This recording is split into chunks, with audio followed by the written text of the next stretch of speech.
que estoy haciendo un serpentín a una nevera para completar la condensación. Ok, observen el cilindro acá, miren cómo está quedando.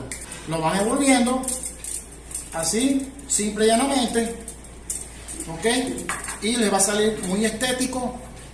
Y luego que lo tengan listo, lo van a separar poco a poco, de manera de que circule el aire a través de sus ranuras. Ok, de esta manera vamos formando el serpentín y les queda estéticamente agradable a la vista y muy funcional.